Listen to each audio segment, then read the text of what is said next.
আমরা অঙ্গীকার করি কোনোদিন 5 ওয়াক্ত নামাজ ছাড়বো না। হাত উঠাই, আমরা হাত উঠাই, আমরা বলি এ আল্লাহ, সুস্থ থাকতে, সবল থাকতে কোনোদিন কোন নামাজ তরক করব না। আল্লাহ তুমি কবুল করো, মঞ্জুর করো, সকলে পড়েন আমিন। সম্মানিত ভাইরা আমার, এমন যদি হতো আমার দেশের শাসক হতো আবু বকরের মতো হতো, ওমরেরই মতো। এমন যদি হতো আমার দেশের শাসক হতো আবু বকরের মতো হতো, ওমরেরই মতো। আল্লাহু আকবার বলেন। বাদশা এমন স্বপ্ন দেখে ঘুম ভেঙে গেছে, স্ত্রীকে জিজ্ঞাসা করছে, ও আমার প্রাণের স্ত্রী, তুমি এমন কি ভালো আমল করো যেই ভালো আমলের বিনিময়ে আল্লাহ সুবহানাহু ওয়া তাআলা তোমাকে এমন জান্নাত দিয়েছে, আল্লাহ তোমাকে এত সম্মান দিয়েছে, এত মর্যাদা দিয়েছে, তুমি কি এমন ভালো আমল করো যার বিনিময়ে আল্লাহ সুবহানাহু ওয়া তাআলা তোমার সাথে এত ভালো ব্যবহার করলো? সুবহানাল্লাহ, সুবহানাল্লাহ। তার রাজ্যের মানুষ ভালো ভালো কাজ করে, কোন কাজের বিনিময়ে আল্লাহ সুবহানাহু ওয়া তাআলা এমন জান্নাত দিয়েছে কেউ ক্যালকুলেশন করে বের করা সম্ভব না, খুঁজে পাচ্ছে না। খুঁজতে খুঁজতে বাদশার স্ত্রী বলল, ওই যে বাহালুলকে 1 টাকার মাধ্যমে যে জান্নাত ক্রয় করেছি ওইটা না তো? বাদশা নেককার মানুষ, তিনি বুঝতে আর বাকি রইল না যে হ্যাঁ ওইটাই হবে। এবার বাদশা বাহালুলকে খোঁজার জন্য সেই আগের জায়গায় চলে গিয়েছে। প্রিয় ভাইরা, বুঝে থাকলে বলুন তো, পাগল কি কোনোদিন সব সময় এক জায়গায় থাকে? না। পাগল কি কোনোদিন প্রতিদিন এক জায়গায় থাকে? না। পাগল কোনোদিন প্রতিদিন এক জায়গায় থাকে না।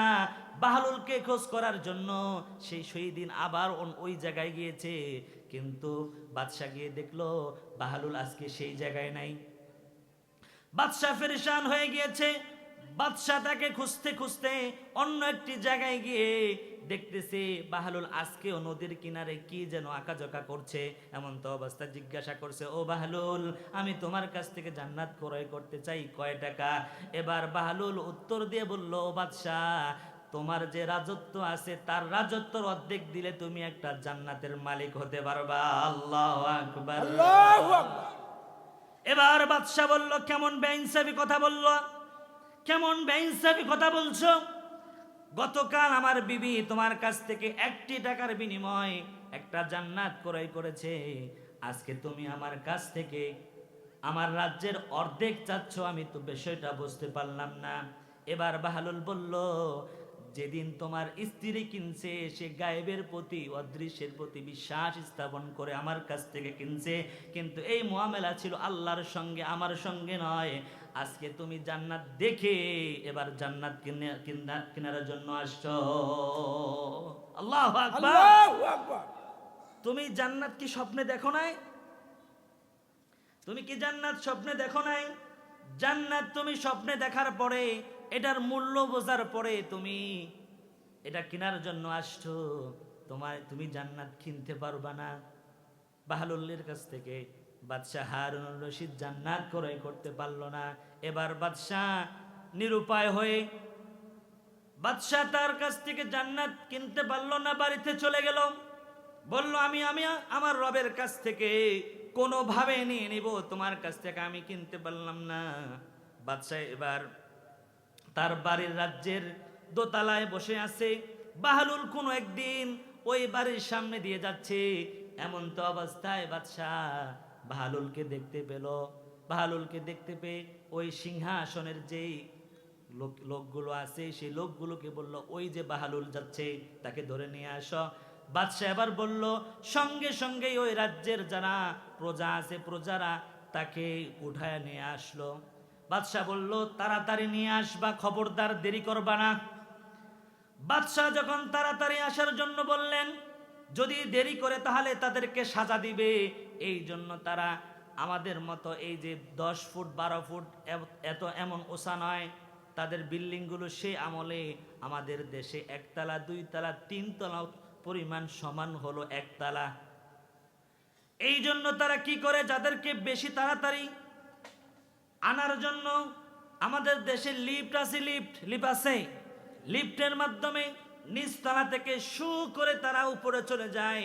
সে আমলে এমন কাঠ দিয়ে রশি দিয়ে, কাঠ নিচে বাঁধা ছিল, উপরে রশি বাঁধা ছিল, যেহেতু বাদশাহ বলছে তাড়াতাড়ি নিয়ে আসার জন্য, এখন যদি দেরি করে তাহলে বাদশাহ সাজা দিবে তাদেরকে। এই জন্য তারা কি করলো, তারা ওই জায়গায় কাঠের মধ্যে বসায়া উপর থেকে শু করে টান দিছে। আর বাহলুল তার ওই জায়গায় খুব তাড়াতাড়ি পৌঁছে গেল। এবার বাদশাহ বাহলুলকে জিজ্ঞাসা করলো, বাহলুল তাড়াতাড়ি আমাকে বলো, আল্লাহ সুবহান ওয়া তাআলার কাছে তাড়াতাড়ি পৌঁছাবার মাধ্যম কোনটা? সুবহানাল্লাহ, সুবহানাল্লাহ। বাদশাহ জিজ্ঞাসা করছে যে আল্লাহর কাছে তাড়াতাড়ি পৌঁছাবার আমল কোনটা?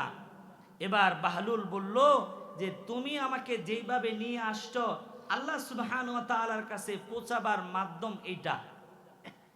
বাহলুল সব সময় উল্টাপাল্টা কথা বলে। বাদশাহ বলল, আমাকে তুমি সোজা করে বলো, আমার সাথে সব সময় হিকমত খাটায় কথা বলার দরকার নাই, আমার সাথে তাড়াতাড়ি বলো। বাহলুল এবার বললেন, দেখো বাদশাহ, যদি আমি আমার ইচ্ছায় তোমার কাছে আসতে চাইতাম তাহলে আমার কত জোতার তলা যে ক্ষয় হইতো তার হিসাবই নাই, ঠিক কিনা বলো? ঠিক। তো তুমি আমাকে তলব করেছো, এই জন্য আমাকে সিঁড়ি দিয়েও আনো নাই, আমাকে কৃত্রিম লিফটের মাধ্যমে তুমি উপরে নিয়ে আসছো। সুবহানাল্লাহ কইবেন না? সুবহানাল্লাহ। আমি এই কথা বলার উদ্দেশ্য হচ্ছে, এই গ্রামে যে মাহফিল হচ্ছে, মাইকের সাউন্ড কি এই এলাকার ঘরে ঘরে যায় নাই? গেছে গেছে। গেছে। এই এলাকায় কি এই কয়জন মানুষ না, এই সব মানুষ আইলে এখানে জায়গা দেওয়া সম্ভব না, কথা বলেন ঠিক কিনা? ঠিক। তো আল্লাহ সুবহানাহু ওয়া তাআলা যাদেরকে মোহাব্বত করেছে, ভালোবেসেছে, তাদেরকে এই মাহফিলের জন্য কবুল করছে। সুবহানাল্লাহ। সুবহানাল্লাহ। আর এই মাহফিল তখনই সার্থক হবে যখন এই এলাকার মানুষগুলো নামাজি হয়ে যাবে। কি হয়ে যাবে? নামাজি। যখন এই মানুষগুলো নামাজি হয়ে যাবে, যখন এই এলাকার মানুষগুলো অন্যায় ছেড়ে দিবে, এই এলাকার মানুষগুলো সুদ, ঘুষ, অন্যায় কাজ ছেড়ে দিবে, তখনই এই এলাকার এই মাহফিল সার্থক হবে, হেদায়েতের জরিয়া হয়ে যাবে, ঠিক কিনা বলুন? সঠিক। এই জন্য আমরা সমস্ত অন্যায় ছাড়তে রাজি আছি, ইনশাআল্লাহ। জোরে বলেন, সমস্ত অন্যায় ছাড়তে রাজি আছি। ইনশাআল্লাহ। যদি সমস্ত অন্যায় ছাড়তে পারেন তাহলে এই মাহফিল আপনাদের জন্য সার্থক হবে, আল্লাহর কাছে কবুল হবে।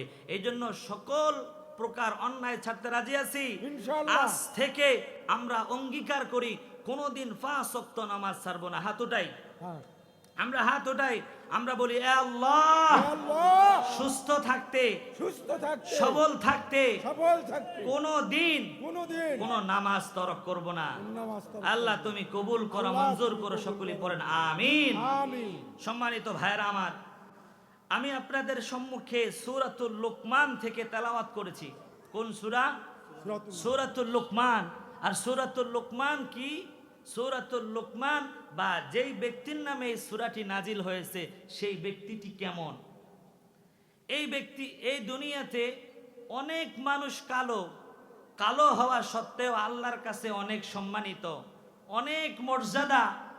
এর মধ্যে অন্যতম হযরতে বিলাল রাদিয়াল্লাহু আনহু, অন্যতম হচ্ছে হযরতে লুকমান হাকিম রাহিমাহুল্লাহ। সকলেই বলেন আল্লাহুম্মা আমিন। আল্লাহুম্মা আমিন। তে লুকমান হাকিম দেখতে এত সুন্দর ছিল না, দেখতে অত সুন্দর ছিল না, কিন্তু দিলগুলো ভালো ছিল। আলা ইন্না ফিল জাসাদি লামুদগাহ ইদা সলুহাত সলুহাল জাসাদু কুল্লু ওয়া ইদা ফাসাদাত ফাসাদাল জাসাদু কুল্লু আলা ওয়া হিয়াল কলব। যেই মানুষগুলোর কলব ভালো হয়ে যাবে, যে মানুষগুলোর দিল ভালো হয়ে যাবে, ওই দিলওয়ালা মানুষগুলোকে আল্লাহ সুবহানাহু ওয়া তাআলা জান্নাত দান করবে। আল্লাহু আকবার। আল্লাহ পাক রব্বুল আলামিন কসম খাওয়ার কোনো দরকার নাই, আল্লাহ পাকের কসম খাওয়া দরকার আছে? এই জোরে বলেন, আল্লাহ পাকের কসম খাওয়া দরকার আছে? আল্লাহ পাকের কসম খাওয়া দরকার নাই। কালামুল মুলুকি মুলুকুল কালাম, আল্লাহ কসম খাইলেও সত্য, কসম না খাইলেও সত্য। তবে আল্লাহ সুবহানাহু ওয়া তাআলা কেন কসম খায়? বলে তবিয়তে ইনসান কসম খাইলে তাড়াতাড়ি বিশ্বাস করে, তাড়াতাড়ি গ্রহণ করে। এই জন্য আল্লাহ সুবহানাহু ওয়া তাআলা কসম খায়া কথা বলে। আল্লাহু আকবার বলেন। আল্লাহ সুবহানাহু ওয়া তাআলা সূরাতুশ শামসের মধ্যে একটা নয়, দুইটা নয়, 11টি কসম খাইছে। والشمس وضحاها والقمر إذا تلاها والنهار إذا جلاها والليل إذا يغشاها والسماء وما بناها والأرض وما طحاها ونفس وما سواها فألهمها فجورها وتقواها قد أفلح من زكاها الله أكبر আল্লাহ সুবহানাহু ওয়া তাআলা 11টি কসম খায়া বলছে ওই দিলগুলো সফল কাম হয়ে গিয়েছে যেই দিলগুলো পরিশুদ্ধ হয়েছে সুবহানাল্লাহ সুবহানাল্লাহ। এই জন্য আল্লাহ সুবহানাহু ওয়া তাআলা কোন মানুষের চেহারা সুন্দর দেখে জান্নাত দিবে না, কোন মানুষের দিলটা ভালো এই দিল ভালো দেখে আল্লাহ জান্নাত দিবে। আল্লাহু আকবার বলেন। এমন ব্যক্তি ছিলেন লোকমান হাকিম, যে লোকমান হাকিমকে আল্লাহ সুবহানাহু ওয়া তাআলা দুইটা জিনিসের অফার করেছে। ওগো লোকমান, চাইলে তুমি এমপিগিরিও নিতে পারো, চাইলে তুমি মন্ত্রীগিরিও নিতে পারো। ও লোকমান, তুমি কোনটা নিতে রাজি? লোকমান হাকিম বলল, আল্লাহ যদি নবুয়তি আপনার পক্ষ থেকে অবধারিত না হয় তাহলে আমি নবুয়তি নিতে চাই না, কারণ নবুয়তির অনেক ভার আছে, অনেক ওয়েট আছে। আল্লাহ গো, আপনার পক্ষ থেকে যদি নবুয়তি অনিবার্য না হয়, অবধারিত না হয়, তাহলে আমি ইলম নিতে চাই, হিকমত নিতে চাই। সুবহানাল্লাহ। সূরাতুল লোকমান, ওই লোকমান হাকিমের কথাগুলো আল্লাহর কাছে পছন্দ, এই জন্য আমাদের কাছে কোরআন বানিয়ে সংবিধান বানিয়ে দিয়েছে। আল্লাহু আকবার। তো প্রথমে এই সূরাতুল লোকমান হলো কোরআনুল কারীমে 31তম সূরা। কত নম্বর সূরা? 31 নম্বর সূরা। 34টি আয়াত আছে, 4টি রুকু আছে। কয়টি রুকু? 4টি রুকু। প্রথম নম্বর আয়াত আল্লাহ সুবহানাহু ওয়া তাআলা বলছেন, আলিফ লাম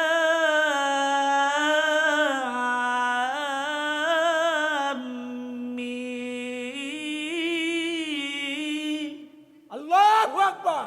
আল্লাহ সুবহানাহু ওয়া তাআলা বলছেন আলিফ লাম মিম, এগুলোর কোনো অর্থ নাই, এগুলো কোনো অর্থ হয় না। আল্লাহর হাবিব বিশ্ব নবী মুহাম্মদুর রাসূলুল্লাহ সাল্লাল্লাহু আলাইহি ওয়াসাল্লামের কাছে যিনি সবচাইতে তাফসীর বুঝছেন তার নাম হলো আব্দুল্লাহ ইবনে আব্বাস। কি নাম? আব্দুল্লাহ ইবনে আব্বাস আল্লাহর হাবিবের কাছে সবচাইতে বেশি তাফসীর বুঝছে। মানুষরা বিভিন্ন সময় জিজ্ঞাসা করছে, আব্দুল্লাহ ইবনে আব্বাস এই শব্দগুলোর অর্থ করেন। কোরআনুল কারীমে আছে আলিফ লাম মিম, আলিফ লাম মিম। এরকম কোরআনুল কারীমে বিভিন্ন জায়গায় ইয়াসিন, কাফ হা ইয়া আইন সাদ, ইয়াসিন, এরকম বিভিন্ন সূরার শুরুতে এমন শব্দগুলো আছে। এই শব্দগুলোর নাম হলো হরফুল মুকাত্তাআত, যার অর্থ আল্লাহু ওয়া রাসূলুহু আলাম, আল্লাহ এবং রাসূল ছাড়া পৃথিবীর কোনো মানুষ জানার ক্ষমতা নাই। এই শব্দগুলো হলো অর্থ কেউ জানে না, যেই অর্থ কেউ জানে না, যিনি জানেন তার নাম কি? আল্লাহ। জোরে ডাক দিয়ে বলেন, তিনি কে? আল্লাহ। আকাশ বাতাস প্রকম্পিত ডাক দিয়ে আরেকটা ডাক দিয়ে বলেন, কে? আল্লাহ। দ্বিতীয় নাম্বার আয়াতে আল্লাহ পাক রব্বুল আলামিন বলছেন, তিলকা আয়াতুল কিতাবিল হাকীম। আল্লাহু আকবার। আল্লাহ পাক রব্বুল আলামিন বলছেন এগুলো হলো হিকমতপূর্ণ কিতাবের আয়াত। এগুলো কিসের আয়াত? এগুলো হলো হিকমতপূর্ণ কিতাবের আয়াত। কে বলেছেন? আল্লাহ। আল্লাহ পাক রব্বুল আলামিন বলেছেন এগুলো হিকমতপূর্ণ কিতাবের আয়াত। এই কথাগুলো হলো মধ্যে হলো হিকমত আছে, এই কথাগুলোর মধ্যে অনেক সূক্ষ্ম জ্ঞান আছে। কে বলে দিয়েছেন? আল্লাহ। আল্লাহ বলে দিয়েছেন। এরপর আল্লাহ সুবহানাহু ওয়া তাআলা বলছেন, হুদাও ওয়া রাহমাতাল লিল মুহসিনিন। সৎকর্মশীলদের জন্য হলো হেদায়েত। সৎকর্মশীলদের জন্য এই কোরআনটা কি? সৎকর্মশীলদের জন্য এই কোরআনটা হলো হেদায়েত। সৎকর্মশীলদের জন্য এই কোরআনটা হলো রহমত। কে বলেছেন? আল্লাহ। আল্লাহ বলেছেন। অন্য জায়গায় আল্লাহ সুবহানাহু ওয়া তাআলা বলেছেন, ইয়া আইয়ুহান নাসু قد جاءكم موعظة من ربكم وشفاء لما في الصدور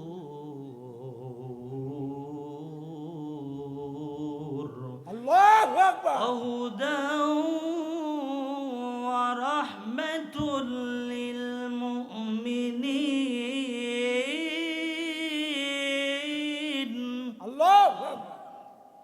আমার রব্বুল আলামিন বলছেন ইয়া আইয়ুহান নাস, ও দুনিয়ার মানুষ। আল্লাহ পাক রব্বুল আলামিন ইয়া আইয়ুহান নাস বলে ডাক দিয়েছেন। কোনো পার্থক্য আল্লাহ সুবহানাহু ওয়া তাআলা করছেন? আল্লাহ সুবহানাহু ওয়া তাআলা কোনো পার্থক্য করেন নাই। ইয়া আইয়ুহান নাস, এই নাস মানুষের মধ্যে আওয়ামী লীগের মানুষ আছে না নাই? জোরে বলেন, আওয়ামী লীগের মানুষ আছে না নাই? বিএনপির মানুষ আছে না নাই? জামায়াতে ইসলামের মানুষ আছে না নাই? খেলাফত ইসলামের মানুষ আছে না নাই? যদি কোনো ব্যক্তি বলে আমি মানুষ, তাহলে কোরআনটা তার জন্য হেদায়েত কে বলে দিয়েছেন? আল্লাহ। যদি বলে আমি মানুষ, তাহলে কোরআনটা তার জন্য রাহমাত কে বলে দিয়েছেন? আল্লাহ। আর যদি সে বলে আমি মানুষ নই, তাহলে মানুষের বিপরীত কি হবে? হাইওয়ান হবে। কথা বলেন ঠিক কিনা? ঠিক। চতুষ্পদ জানোয়ার হবে, ঠিক। অন্য কোনো কিছু হবে। তাহলে যে দাবি করবে আমি মানুষ, তাহলে কোরআনটা তার জন্য হলো হেদায়াত। আল্লাহু আকবার। আল্লাহু আকবার। তাহলে এখানে আল্লাহ সুবহানাহু ওয়া তাআলা বলছেন সৎ কর্মশীলদের জন্য হলো হেদায়াত। এই কোরআনটা সৎকর্মশীলদের কি? হেদায়েত। কোরআনটা সৎকর্মশীলদের জন্য হলো হেদায়াত, কোরআনটা সৎকর্মশীলদের জন্য হলো রাহমা। তাহলে মিলায়া দেখেন আপনি কি সৎকর্মশীল নাকি অসৎকর্মশীল? আপনি কোন শীল?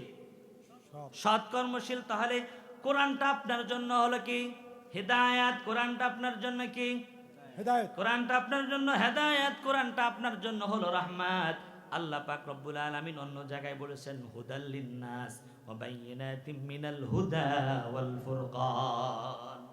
কোরআনটা মানুষের জন্য হলো হেদায়াত এবং সত্য মিথ্যার চূড়ান্ত পার্থক্যকারী। সুবহানাল্লাহ কোন? সুবহানাল্লাহ। কোরআনটা কোনটা সত্য, কোনটা মিথ্যে, কোনটা অন্যায়, কোনটা ন্যায়, কোরআনটা বাতিয়ে দিবে। সুবহানাল্লাহ কোন? সুবহানাল্লাহ। তাহলে ওই আয়াতের মধ্যে ইয়া আইয়ুহান নাসু ক্বাদ জাআকুম মাউইযাতুম মির রাব্বিকুম ওয়া শিফাউল লিমা ফিস সুদূর। আল্লাহ পাক রব্বুল আলামিন ডাক দিয়ে বলছে ইয়া আইয়ুহান নাস, ও দুনিয়ার মানুষ, কোরআনটা তোমাদের জন্য হলো ওয়াজ, কোরআনটা তোমাদের জন্য হলো প্রেসক্রিপশন কে বলে দিয়েছেন? আল্লাহ। আল্লাহ পাক রব্বুল আলামিন বলে দিয়েছেন ওহুদাও ওয়া রাহমাতুল লিল মুমিনিন, এবং মুমিনদের জন্য হলো হেদায়াত, মুমিনদের জন্য হলো রাহমাত। সুবহানাল্লাহ। কোরআনটা আবার মুমিনের জন্য হলো শিফা। কোরআনটা তোমাদের জন্য কি? কোরআনটা মুমিনের জন্য হলো শিফা কে বলে দিয়েছেন? অনুনাজ্জিলু মিনাল কুরআনি মা হুয়া শিফাউন ওয়া রাহমাতুল লিল মুমিনিন ওয়া হুদাও ওয়া রাহমাতুল লিল মুমিনিন। সুবহানাল্লাহ বলেন। সুবহানাল্লাহ। কোরআনটা মুমিনের জন্য হলো শিফা কে বলে দিয়েছেন? আল্লাহ। আজকে আমরা এই কোরআনের কাছ থেকে দূরে, কোরআন থেকে আমরা দূরে সরে গেছি। এই জন্য কোরআন দিয়ে আমাদের সকল বিষয়গুলো সমাধান হয় না, ঠিক কিনা বলো? ঠিক। এরপর আল্লাহ সুবহানাহু ওয়া তাআলা পরের আয়াতে কারিমার মধ্যে বলছেন আল্লাযীনা ইউকিমুনাস সালাতা ওয়া ইউতুনাজ যাকাতা ওয়া হুম বিল আখিরাতি হুম ইয়াকিনুন। আল্লাহ পাক রব্বুল আলামিন বলছেন যারা নামাজ কায়েম করবে, যারা কি করবে? যারা নামাজ কায়েম করবে, ওয়া ইউতুনাজ যাকাতা ওয়া হুম বিল আখিরাতি হুম ইউকিনুন। আল্লাহ পাক রব্বুল আলামিন বলছেন যারা নামাজ কায়েম করবে, যারা যাকাত প্রদান করবে, যারা আখিরাতের প্রতি বিশ্বাস রাখবে, ওই ব্যক্তিদেরকে আল্লাহ সুবহানাহু ওয়া তাআলা সফল কাম বলেছেন। সুবহানাল্লাহ বলেন। সুবহানাল্লাহ। এখানে বলেছেন আল্লাযীনা ইউকিমুনাস সালাহ, যারা কি করবে? নামাজ কায়েম করবে। আল্লাহর হাবিব বিশ্বনবী মুহাম্মদুর রাসূলুল্লাহ সাল্লাল্লাহু আলাইহি ওয়াসাল্লাম বলেছেন মান তারাকা সালাতাম মুতাআম্মিদান ফাকাদ কাফারা। যে ব্যক্তি ইচ্ছাকৃতভাবে নামাজ ছেড়ে দেয়, ও আর মুসলমান থাকে না, ও কাফের হয়ে যায়। নাউজুবিল্লাহ। নাউজুবিল্লাহ। মান তারাকা সালাতাম মুতাআম্মিদান ফাকাদ কাফারা। কোন ব্যক্তি যদি ইচ্ছাকৃতভাবে নামাজ ছেড়ে দেয়, কিভাবে নামাজ ছেড়ে দেয়? ইচ্ছাকৃতভাবে নামাজ ছেড়ে দেয়, ও আর মুসলিম থাকে না, ওই মুসলিম থেকে বের হয়ে যায়। কে বলেছেন? বিশ্বনবী মুহাম্মদুর রাসূলুল্লাহ সাল্লাল্লাহু আলাইহি ওয়াসাল্লাম বলে দিয়েছেন। আবার অন্য হাদিসের মধ্যে বিশ্বনবী মুহাম্মদুর রাসূলুল্লাহ সাল্লাল্লাহু আলাইহি ওয়াসাল্লাম বলেছেন যদি কোনো ব্যক্তি ইচ্ছাকৃত নামাজ ছেড়ে দেয়, তাহলে ওই ব্যক্তির উপরে আল্লাহ সুবহানাহু ওয়া তাআলার কোনো জিম্মাদারি থাকে না, কে বলেছেন? মুহাম্মদ সাল্লাল্লাহু আলাইহি ওয়াসাল্লাম বলেছেন। আল্লাহর হাবিব মুহাম্মদুর রাসূলুল্লাহ সাল্লাল্লাহু আলাইহি ওয়াসাল্লামের কাছে একজন অন্ধ ব্যক্তি আসছে। কে আসছে? আল্লাহর হাবিবের কাছে একজন অন্ধ ব্যক্তি আসছে। অন্ধ ব্যক্তি এসে বলল, ইয়া রাসূলুল্লাহ, হে ইয়া হাবিবাল্লাহ, আমি অন্ধ মানুষ, আমি মসজিদে আসতে আমার কষ্ট হয়, আমাকে কি রুখসুত দেওয়া যায় না? আমি ঘরে নামাজ পড়ে নিলে কি কোনো অপরাধ হবে, অন্যায় হবে? আমাকে কি ছুটি দেওয়া যায় না? আমাকে এটা অনুমতি দেওয়া যায় না যে আমি ঘরে নামাজ পড়ে নিব? আল্লাহর হাবিব মুহাম্মদুর রাসূলুল্লাহ সাল্লাল্লাহু আলাইহি ওয়াসাল্লাম বললেন, ও আমার সাহাবী, যাও তুমি ঘরে পড়ে নিও। আল্লাহর হাবিব মুহাম্মদুর রাসূলুল্লাহ সাল্লাল্লাহু আলাইহি ওয়াসাল্লাম প্রথমে তাকে রুখসত দিয়ে দিয়েছে। সাহাবী একটু দূরে চলে গেছে। আল্লাহর হাবিব মুহাম্মদুর রাসূলুল্লাহ আবার ডাক দিছে, ও আমার প্রিয় সাহাবী, আসো আসো শোনো। আল্লাহর হাবিব জিজ্ঞাসা করলেন, ও আমার প্রিয় সাহাবী, তুমি কি মসজিদের আজান শোনো? আল্লাহর হাবিবকে বললেন, ইয়া রাসূলুল্লাহ, ইয়া হাবিবাল্লাহ, আমি মসজিদের আজান শুনতে পাই। আল্লাহর হাবিব মুহাম্মদুর রাসূলুল্লাহ সাল্লাল্লাহু আলাইহি ওয়াসাল্লাম বললেন, মসজিদের সাথে আর তোমার বাড়ির সাথে একটা রশি বাঁধবা, রশি ধরে ধরে আজান শুনলে মসজিদে এসে নামাজ পড়বা। সুবহানাল্লাহ বলে। সুবহানাল্লাহ। তবুও তুমি ঘরে নামাজ পড়তে পারবা না। আল্লাহর হাবিব মুহাম্মদুর রাসূলুল্লাহ সাল্লাল্লাহু আলাইহি ওয়াসাল্লাম একজন অন্ধ ব্যক্তিকে ঘরে নামাজ পড়ার অনুমতি দেয় নাই, তাহলে আপনার আমার কি অবস্থা? এই জন্য প্রিয় ভাইরা, 5 ওয়াক্ত নামাজ পড়তে রাজি আছি ইনশাআল্লাহ। আল্লাহ পাক আমাদেরকে 5 ওয়াক্ত নামাজ মসজিদে এসে পড়ার তৌফিক দান করুক। সকলে পড়েন আমিন। আল্লাহর রাসূল সাল্লাল্লাহু আলাইহি ওয়াসাল্লাম যখন মক্কায় ছিলেন, আল্লাহর হাবিব মুহাম্মদুর রাসূলুল্লাহ সাল্লাল্লাহু আলাইহি ওয়াসাল্লাম নিজে নামাজ পড়তেন, কিন্তু কোনো মানুষকে নামাজ পড়ার জন্য বাধ্য করেন নাই, নামাজ প্রতিষ্ঠার জন্য তিনি আন্দোলন করেন নাই। আল্লাহর হাবিব যখন তিনি হিজরত করে যখন মদিনায় চলে গেছে, এবার আল্লাহর হাবিবকে যখন ক্ষমতা দিয়েছে, আল্লাহর হাবিবকে আল্লাহ পাক রব্বুল আলামিন বলছেন, ইয়া রাসূলুল্লাহ, ইয়া হাবিবাল্লাহ, এবার সমাজের মধ্যে কি করেন? সমাজের মধ্যে নামাজ প্রতিষ্ঠা করেন। এই জন্য আল্লাহ সুবহানাহু ওয়া তাআলা বলছেন, যখন আমি কোনো মানুষকে, কোনো ব্যক্তিকে, কোনো জাতিকে প্রথমে দুনিয়াতে ক্ষমতা দেই, তাহলে সর্বপ্রথম তারা যেন দুনিয়াতে নামাজ প্রতিষ্ঠা করে। আল্লাহু আকবার। অথচ আমরা নামাজ পড়ছি, আমরা কি করছি? আমরা সমাজে নামাজ পড়ছি, আমার সন্তান নামাজি হোক, এটা অনেকেই চায় না। সেটা কেমন? বাবা নামাজ পড়ছে, বাবা নামাজ পড়ছে, মসজিদের সামনের কাতারের মুসল্লি, সামনের কাতারের মুসল্লি, সন্তান নামাজ পড়ে না, বাবার কোনো গুরুত্ব নাই। বাবা শীতের দিনে আরো সুন্দর করে সন্তানের গায়ে কম্বলটা টেনে দিয়ে আসে, কম্বলটা কি গা থেকে পড়ে গেল কিনা এটা বাবা চেক করে সুন্দর করে কম্বল গায়ে দিয়া ঠিক করে দিয়া আসে। এমন বাবা দুনিয়াতে আছে না নাই? গরমের দিনে গরম আসলে সন্তানের ফ্যানটা ঠিক মতো চলে কিনা, সন্তানের এসিটা ঠিক মতো চলে কিনা এটা চেক করে আসে। কথা বলেন ঠিক কিনা? অথচ আমরা যারা নামাজ পড়ছি, এই দেশে নামাজ প্রতিষ্ঠিত হোক, যাকাত প্রতিষ্ঠিত হোক, এটা অনেক এমন মুসলমান আছে, তারা এই দুনিয়াতে এটা বাস্তবায়ন হোক এটা চায় না। এমন মুসলমান আছে না নাই? এমন মুসলমান, এমন মুনাফিক মার্কা মুসলমান আছে যারা নামাজ পড়ছে, কিন্তু আল্লাহ সুবহানাহু ওয়া তাআলা যেমন বলছেন, আল্লাযীনা ইউকিমুনাস সালাহ, যারা নামাজ কায়েম করবে। অথচ এমন মুসলমান আছে, এই সমাজে নামাজ প্রতিষ্ঠিত হোক, এই দেশে কোরআন প্রতিষ্ঠিত হোক, তারা এটা চায় না। এমন মুসল্লি আছে না নাই? আছে।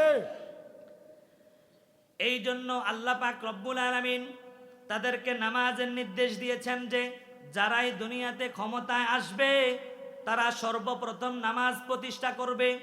অথচ আমাদের সামনে নামাজ প্রতিষ্ঠা যারা করতে চায়, নামাজ কায়েম যারা করতে চায়, যাকাত যারা প্রতিষ্ঠা করতে চায়, এই দেশের সংবিধান দিয়ে যারা দেশ চালাতে চায়, এমন মানুষকে আমরা পছন্দ করি না। এমন মুসলমান আছে না নাই? আমরা এমন মানুষকে পছন্দ করছি যারা মুসলমানদেরকে ঘৃণা করে, মুসলমানদের কোরআনকে ঘৃণা করে, মুসলমানের রসুলকে ঘৃণা করে, মসজিদকে তালা লাগাই দিতে চায়, এমন দলকে, এমন মানুষকে আমরা আজকে ভালোবাসা দিচ্ছি। এমন দল আছে না নাই? আছে।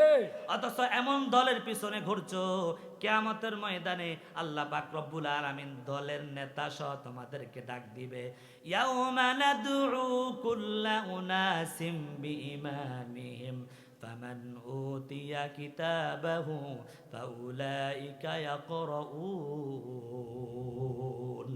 আল্লাহ পাক রব্বুল আলামিন প্রত্যেক জাতিকে তার নেতা সহ ডাক দিবে। নেতা কোন দলের, কোন নেতার পিছনে স্লোগান দিয়েছো, কোন নেতার পিছনে হাঁটছো, তোমার নেতা নামাজি কিনা, তুমি নিজে নামাজি কিনা, কোন নেতার পিছনে তোমরা সময় দিচ্ছ, স্লোগান দিচ্ছ, আল্লাহ পাক রব্বুল আলামিন সেদিন নেতা সহ জাতি সহ সকলকে উপস্থিত করবেন।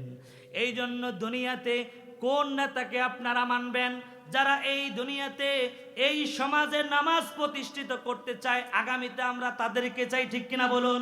যারা যাকাত প্রতিষ্ঠা করবে, যারা এই দেশে কোরআন দিয়ে সংবিধান বানাবে, যারা কোরআন দিয়ে দেশ চালাবে, এমন নেতাই আমরা আগামীতে চাই। কথা বলেন ঠিক কিনা? তাহলে আমরা এমন নেতার সঙ্গে আমাদের কোনো সম্পর্ক নাই যাদের সাথে নামাজের সম্পর্ক নাই, এমন নেতার সঙ্গে আমাদের সম্পর্ক নাই যাদের কোরআনের সাথে সম্পর্ক নাই, এমন নেতার সাথে আমাদের কোনো সম্পর্ক নাই যে নেতার সাথে রসুলের সুন্নতের সম্পর্ক নাই, ঠিক কিনা বলো? এমন নেতার সঙ্গে আমরা ঘুরবো, এমন নেতার পিছনে আমরা হাঁটবো যে নেতা এই সমাজে নামাজ প্রতিষ্ঠিত করবে, সুন্নাহ প্রতিষ্ঠিত করবে, কোরআন দিয়ে দেশ চালানোর চেষ্টা করবে। এমন নেতার পিছনে আমরা আসি না নাই? আছে। আল্লাহ পাক আমাদের এই মেহনতকে কবুল করুক। সকলেই পড়ি আল্লাহুম্মা আমিন। আল্লাহুম্মা